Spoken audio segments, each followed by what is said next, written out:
Bismillahirrahmanirrahim. Assalamualaikum warahmatullahi wabarakatuh. Waalaikumsalam warahmatullahi wabarakatuh. Selamat pagi anak-anak. Selamat pagi. Bagaimana kabar kalian pada hari ini? Alhamdulillah. Baik, sebelumnya saya ingin memperkenalkan diri. Nama saya Rahmat Basuki. Saya salah satu mahasiswa PPG dalam jabatan tahun 2021 IAIN Pontianak, Kalimantan Barat. Hari ini saya akan melakukan uji kinerja praktik pembelajaran mata pelajaran fikih di kelas 10 IPS Madrasah Aliyah Darul Ilmi Kota Banjarbaru, Kalimantan Selatan, yang dimulai pada hari Senin, jam 8 pada hari Senin tanggal 29 November 2021. Baiklah, sebelum kita mulai, mari kita sama-sama membacakan doa belajar. Bismillahirrahmanirrahim. Radiina billahi rabba wa bil islami dina wa bi Muhammadin nabiyya wa rasula. Rabbana zidna ilma warzuqna fahma bi rahmatika ya arhamar rahimin. Alhamdulillah. Baik, kita akan absen dulu ya. Adni Hasanah, Aulia Surli, Ismia Pahla, Maila Sucinta, Nur Hidayah, Oke. Kemudian Nur Hikmah,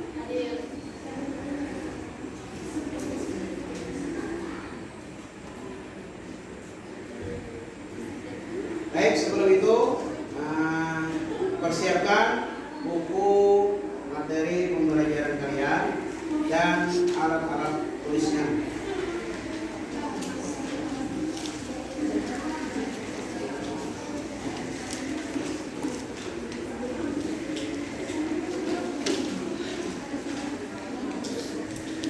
Baik, pembelajaran kita pada hari ini masuk kepada bab yang terakhir ya, tentang ibadah kurban dan Akikah.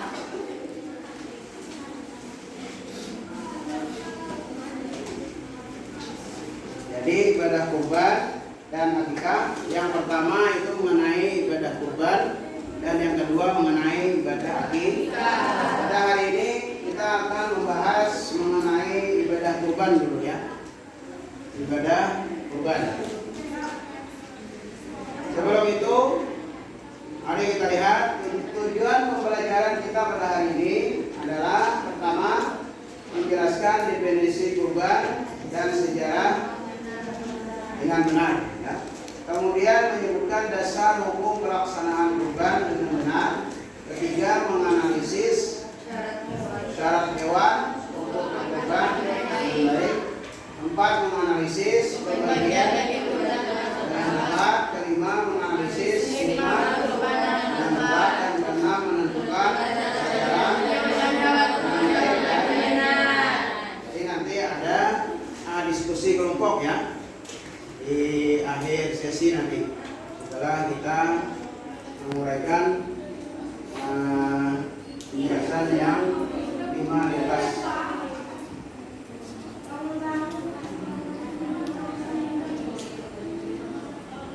Baik, sebelum itu, pada minggu yang kemarin kita sudah memasuki membahas tentang fikih ya. Nah, apa itu fikih kemarin? Fikih adalah ya. Ruang lingkupnya kemarin ada berapa fikih?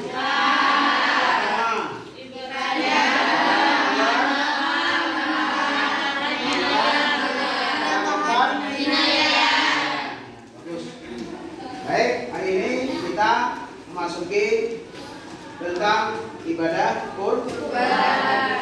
Kalau itu mari perhatikan video berikut ini.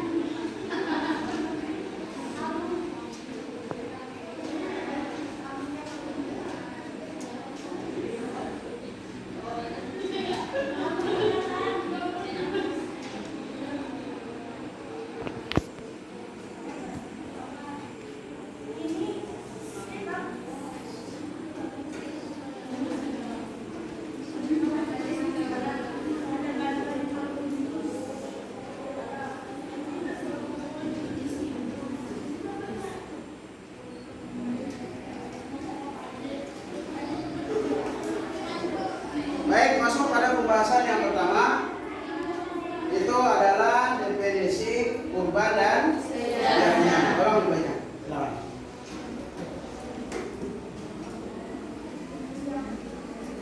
Secara etimologi, kurban berasal dari bahasa Arab. Qoroba yaqrubu qurbanan, artinya dekat. Ibadah kurban bertujuan untuk mendekatkan diri kepada Allah Subhanahu wa taala, sehingga mendapat ridho dan karunia-Nya. Secara syariat, kurban adalah menyembelih hewan dan dengan niat untuk mendekatkan diri kepada Allah Subhanahu wa taala dengan syarat-syarat tertentu. Adapun secara terminologi, kurban adalah menyembelih hewan ternak pada hari raya Natal atau hari raya Idul Adha dan hari-hari tasyrik, yakni tanggal 11, 12, 13 Zulhijjah, dengan niat semata-mata untuk mendekatkan diri kepada Allah Subhanahu wa taala. Ibadah kurban juga dikenal dengan al-udhiyah. Al-udhiyah. Baik. Pembahasan pertama masuk pada definisi kurban dan sejarahnya.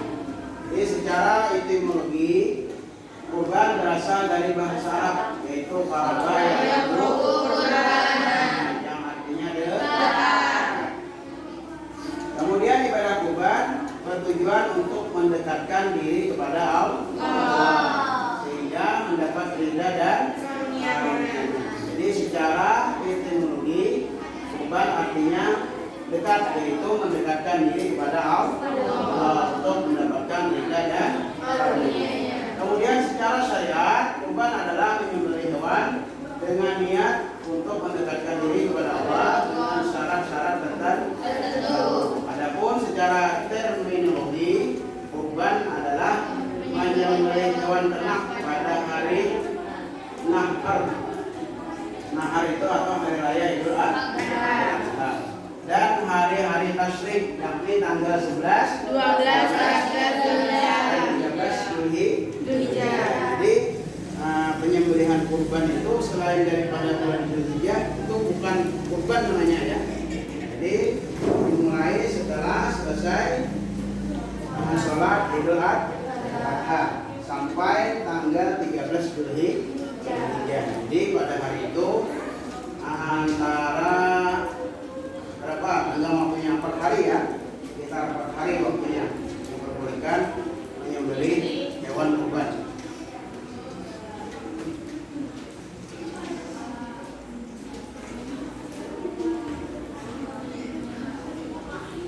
Baik, kemudian kita masuk pada sejarah ibadah kurban. Silakan baca.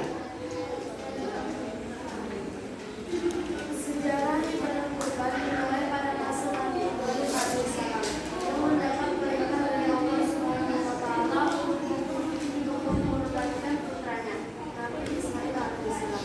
Allah Subhanahu wa taala menguji keimanan, kesabaran, ketakwaan dan keikhlasan Nabi Ibrahim alaihissalam dan Nabi Ismail alaihissalam.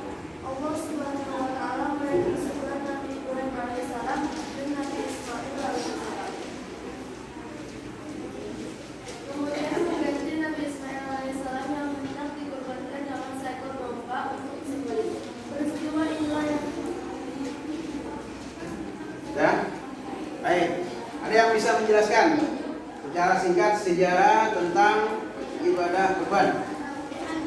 Ya, siapa bisa? Silakan. Secara singkat saja. Jelaskan sejarah ibadah kurban. Sejarah ibadah kurban dimulai pada masa Nabi Ibrahim alaihissalam yang mendapatkan perintah dari Allah Subhanahu wa taala untuk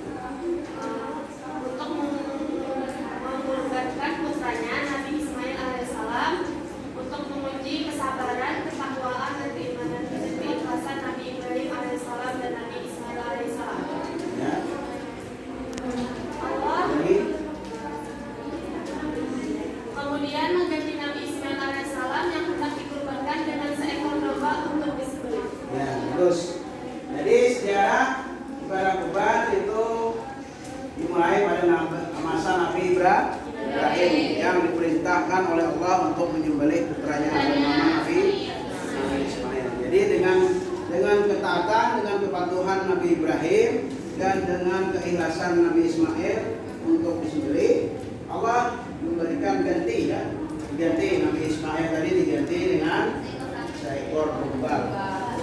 Kalau kita di sini kambing, jadi diganti karena ketaatan dan keikhlasan Nabi Ibrahim dan Nabi Ismail untuk melakukan ibadah kurban.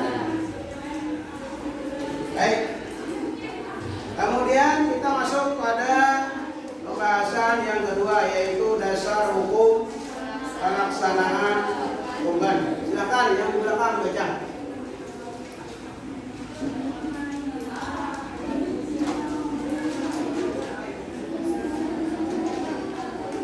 Nih, yang depan. Dasar hukum pelaksanaan kurban. Dasar hukum pelaksanaan kurban. Hal ini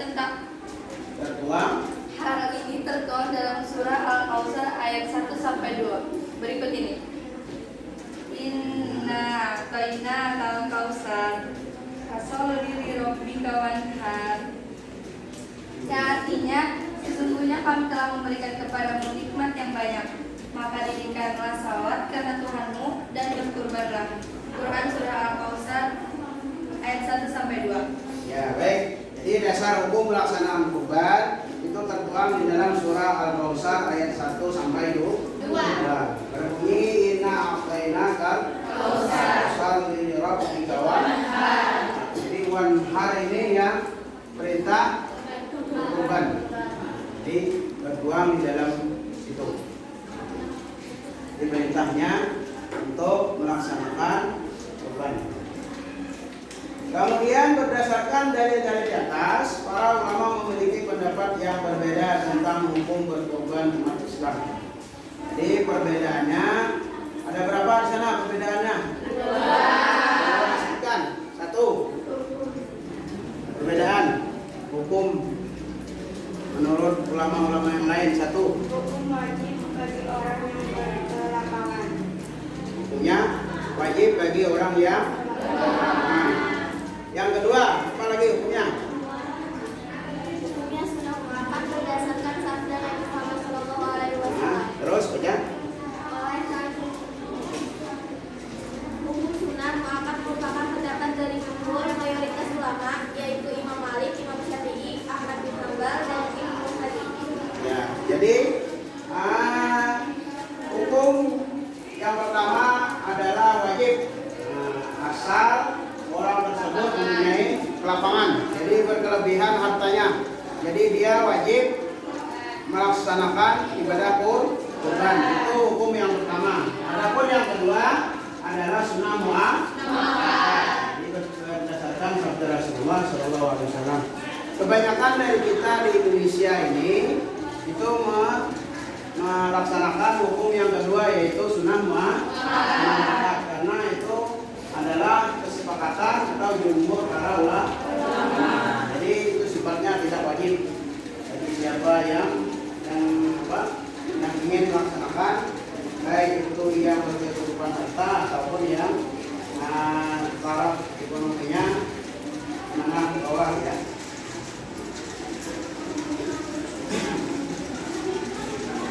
Kemudian masuk pada pembahasan yang ketiga, yaitu syarat hewan untuk berkurban.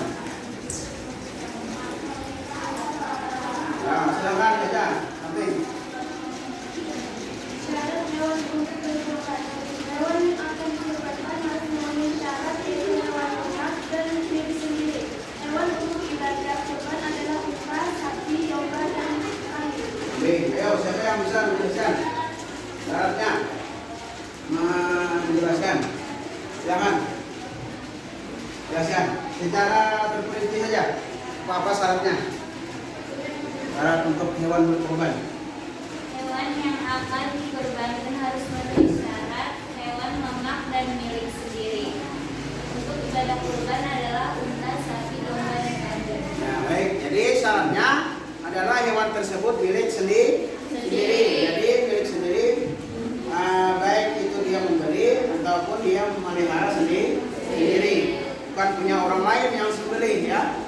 Kemudian hewan untuk ibadah kurban itu adalah pertama apa? Kedua, ketiga, jadi ayam, bebek, apalagi itu tidak masuk ya. Nah, itu bukan binatang yang akan dikorbankan, bukan. Jadi ada unta, sapi, domba dan kerbau masuk enggak? Masuk. Jadi kerbau masuk ya. Kerbau masuk jenis pada sapi. Terus.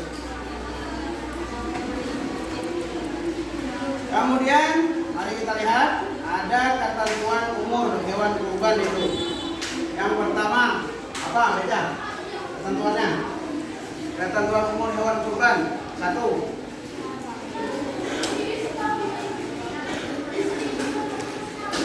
Ya. Yo. Kambing atau kerbau umur 1 tahun atau lebih atau sudah berganti gigi sejak tersebut sudah. Ya, yang pertama adalah kambing atau domba yang sudah umurnya 1 tahun lebih ya. Nah, biasa disebut dalam bahasa Arab daklun ya. Jadi kambing kalau di bawah dari itu umurnya dia tidak boleh dikorbankan. Yang kedua apa? Ketentuan umurnya. Kambing umur 2 tahun atau lebih yang disebut adus. Ya, kambing umur 2 tahun atau lebih. Yang pertama tadi umur 1 tahun atau lebih, belum mencapai 2 tahun ya. Pokoknya di atas 1 tahun, di bawah 1 tahun nggak boleh disembelih. Yang kedua adalah namanya dalam bahasa Arab makzun, yaitu kambing yang berumur 2 tahun lebih. Kemudian yang ketiga apa?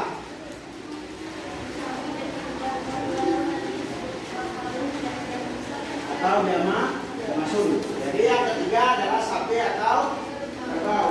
Umur 2 tahun lebih. Sapi di dalam bahasa Arab disebut dengan makzun dan kerbau jamasun. Yang keempat apa?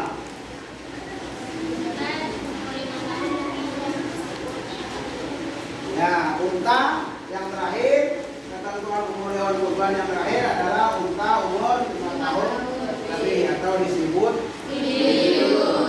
Kalau kita di Indonesia nggak pakai unta ya. Itu di daerah Arab ya.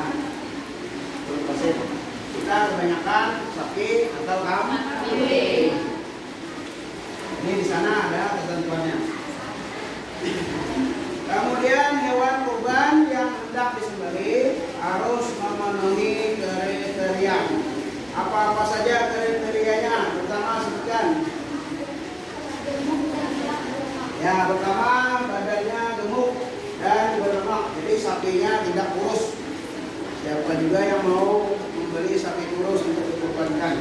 Jadi makin besar sapinya, itu makin banyak pahalanya karena dagingnya banyak untuk dibagikan kepada orang lain. Yang kedua di belakang, kriterianya hewan yang akan dikurbankan tidak sakitan. Jadi binatang atau hewan ternaknya itu sehat, tidak sakit. Yang ketiga apa? Tidak buta matanya. Ya, kemudian matanya juga tidak buta. Ada apa? Matanya normal ya, tidak buta sebelah atau kedua-duanya. Yang keempat, ya kakinya tidak pincang, jadi kakinya normal berjalan, sapinya atau kambingnya. Yang kelima, ya tanduknya juga tidak boleh putus. Kalau ada tanduknya itu kalau panjang sama-sama dua-duanya panjang. Jangan satu panjang, satu pendek. Boleh. Bukan masuk kriteria. Yang keenam. Nah, telinganya juga tidak sobek. Yang ketujuh, terakhir. Tidak dalam keadaan hamil. Ya, juga tidak boleh dalam keadaan hamil. Siap ya. Dalam keadaan hamil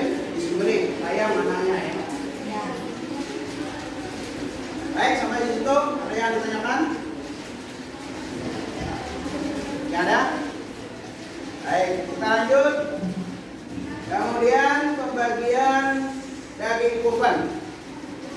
Dalam ibadah kurban terkandung nilai-nilai sosial kemasyarakatan. Hal ini dapat dilihat dalam pembagian hewan daging hewan kurban. Daging hewan kurban dibagi menjadi 3 bagian. Sepertiga bagian untuk fakir miskin, sepertiga bagian untuk kaum ibadah, dan sepertiga bagian lagi untuk konsumsi sendiri. Jadi kambing atau sapi yang dikorbankan itu dagingnya dibagi sepertiga. Pertama sepertiga untuk fakir miskin, kedua untuk kaum ibadah, saudara, sahabat, tetangga misalnya kan. Kemudian yang ketiga untuk diri sendiri. Kemudian adapun daging kurban menurut Imam Nawawi diperbolehkan dibagi kepada non-muslim. Jadi karena kita hidup dalam keadaan sosial bermasyarakat, di lingkungan kita misalnya ada orang non-muslim. Waktu kita menyembelih hewan kurban, kita boleh membagi dagingnya kepada mereka. Itu diperbolehkan oleh Imam Nawawi. Kemudian yang terakhir adalah hikmah berkurban. Bukan hikmah berkurban. Satu. Mengenang peristiwa monumental kepatuhan dan kedudukan Nabi Ibrahim alaihissalam dan Nabi Ismail alaihissalam dan perintah Allah Subhanahu wa Ta'ala. Ya, hikmah yang pertama adalah kita kembali lagi mengenang tentang kepatuhan dan kedudukan Nabi Ibrahim dan Nabi Ismail. Yang kedua, baca silakan. Menambah keimanan dan ketakwaan kepada Allah Subhanahu wa Ta'ala. Ya, hikmah yang kedua, dengan adanya kita melaksanakan ibadah kurban, kita akan menambah keimanan dan ketakwaan. Yang ketiga, silakan.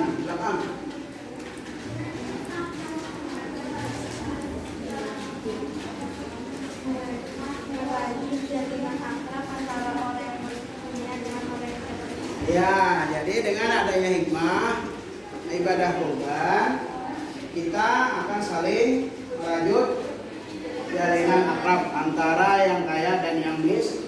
Jadi sama-sama kerjasama dalam melaksanakan ibadah kurban. 4, silakan. Ya.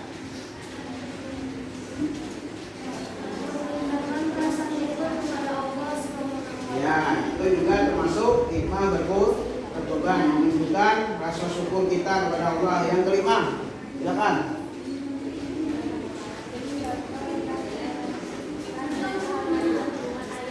Ya, mencontoh keeratan dan keharmonisan hubungan ayah dan anak. Kan tadi Nabi Ibrahim sebagai ayah, Nabi Ismail sebagai anak. Jadi hubungan erat antara ayah dan anak saling setuju ya. Sang ayah meminta kepada anaknya untuk disembelih, anaknya pun rela dan ikhlas untuk disembelih. Selanjutnya baca belakang. Ya, memberikan kesenangan kepada fakir dengan dibaginya daging kurban ini. Jadi mereka bisa merasakan makan enak ya, walaupun setahun sekali, bahasa kasarnya kan, setahun sekali mereka makan daging kurban. Yang selanjutnya adalah ya menguatkan hubungan ukhuwah Islamiyah. Yang terakhir sebagai sarana dakwah Islam kepada khalayak umum. ya, sebagai sarana dakwah Islam kepada Khalayak umum. Baik, sampai di situ ada yang ditanyakan? Ada? Kalau tidak ada, Bapak minta kalian melaksanakan tugas diskusi kelompok. Tugasnya adalah kalian menentukan tata cara penyembelihan hewan kurban secara terperinci. Tadi Bapak sudah bagi kelompoknya menjadi 4 kelompok. Silakan kalian diskusikan dulu dengan teman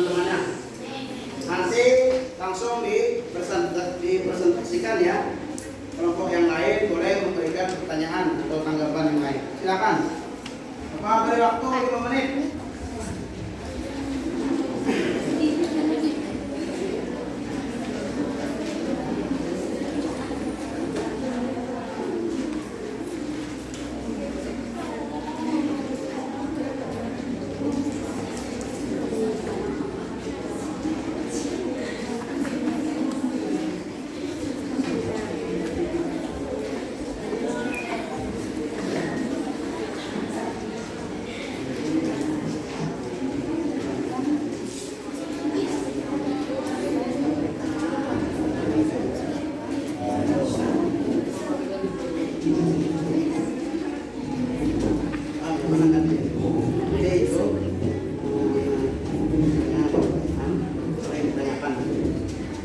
Kelompok yang maju ke depan.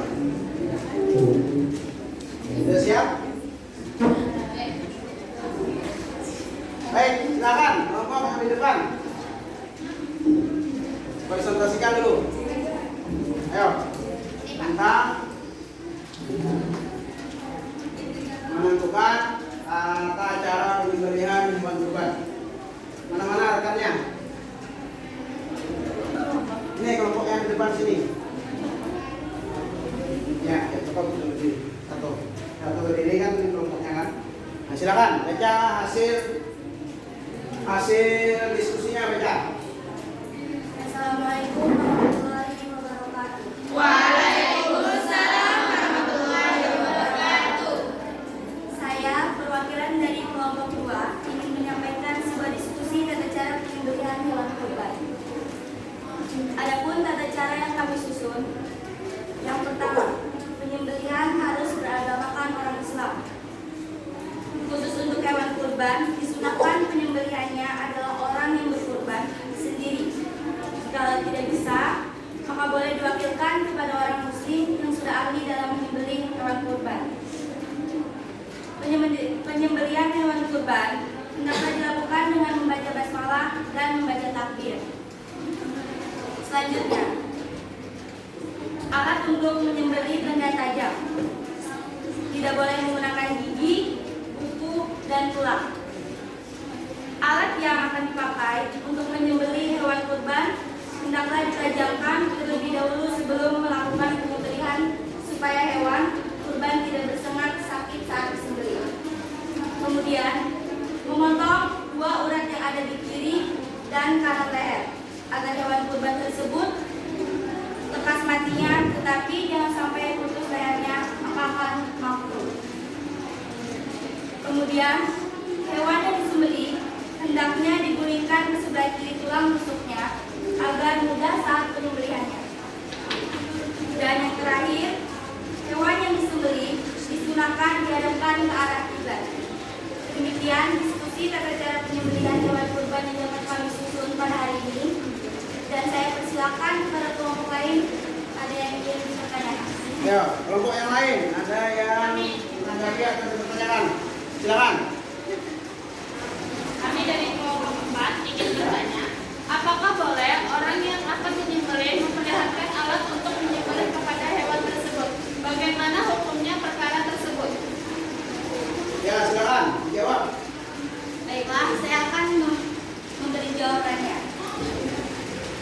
Hukumnya adalah makruh karena bisa membuat hewan yang akan disembelih mengamuk dan sulit untuk disembelih. Jadi alat untuk menyembelihnya hendaklah disimpan terlebih dahulu. Ya, jadi ya, pertanyaan bagus, pertanyaan dari kelompok 4 ya, mengenai apa tadi? Orang yang menampakkan alat, jadi hukumnya makruh ya, menampakkan pisau misalnya atau golok ditampakkan kepada hewan yang berkurban. Kasihan dia bisa mengamuk ya kambingnya karena dia tahu akan bisa. Baik, kemudian ada kelompok lain lagi. Silakan kelompok 1 bertanya.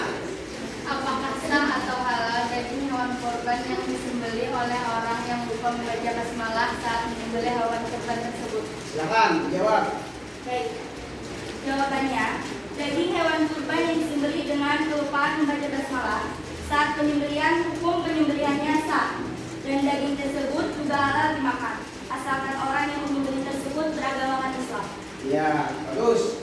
Jadi kalau sang penyembelih lupa membaca basmalah, asalkan dia orang Islam, daging dan penyembelihannya itu tetap menjadi sah ya.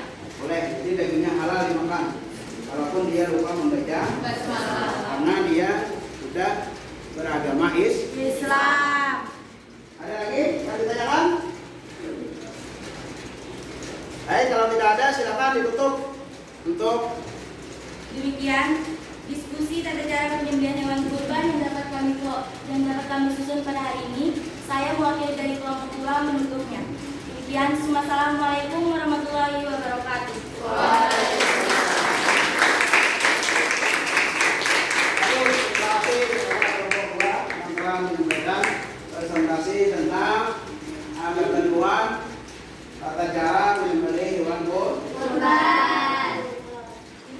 Baik, sebelum kita tutup pembelajaran kita pada hari ini, mari kita simpulkan dulu pembelajaran yang telah kita pelajari pada hari ini. Kesimpulan yang pertama adalah apa itu definisi kurban? Ayo, siapa yang bisa? Silakan. Ibadah kurban bertujuan untuk mendekatkan diri kepada Allah SWT sehingga benar-benar karunia-Nya. Kurban adalah menyembelih hewan ternak pada hari raya Idul Adha dan hari-hari tasyrik, yakni tanggal 11, 12, 13, 14, dengan niat semata-mata untuk mendekatkan diri kepada Allah SWT. Ya, jadi definisi ibadah kurban adalah untuk mendekatkan diri kepada Allah. Kemudian kesimpulan kedua, siapa yang bisa? Baca. Kesimpulan yang kedua mengenai apa tadi dasar hukum pelaksanaan kurban. Apa dasar hukumnya? Dalilnya apa?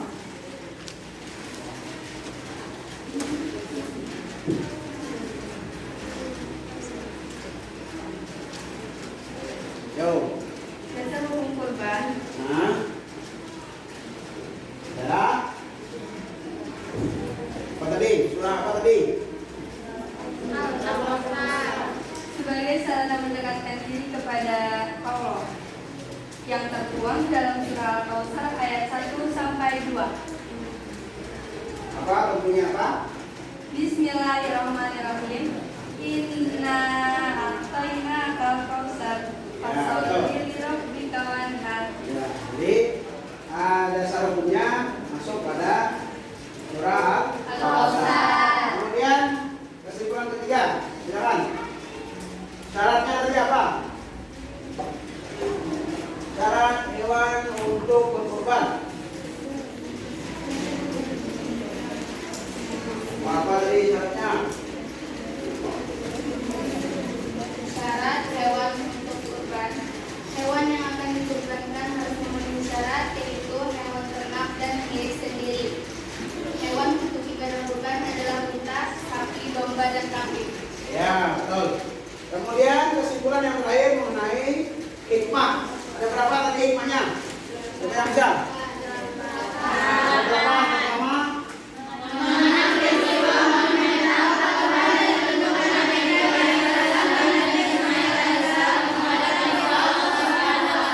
ya, bagus. Jadi hikmahnya ada berapa? Baik. Sebelum kita tutup, nanti kita akan bertemu lagi pada pembelajaran yang selanjutnya mengenai ibadah akikah. Baik, sebelum kita tutup, mari sama-sama kita membacakan doa akhir majelis. Silakan.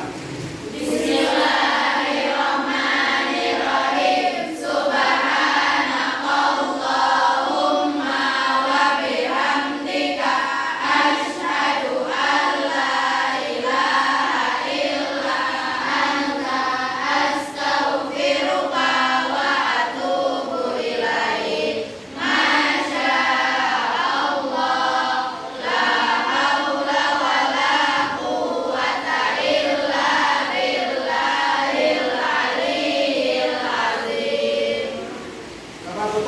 pelajaran kita pada hari ini dengan mengucapkan hamdalah.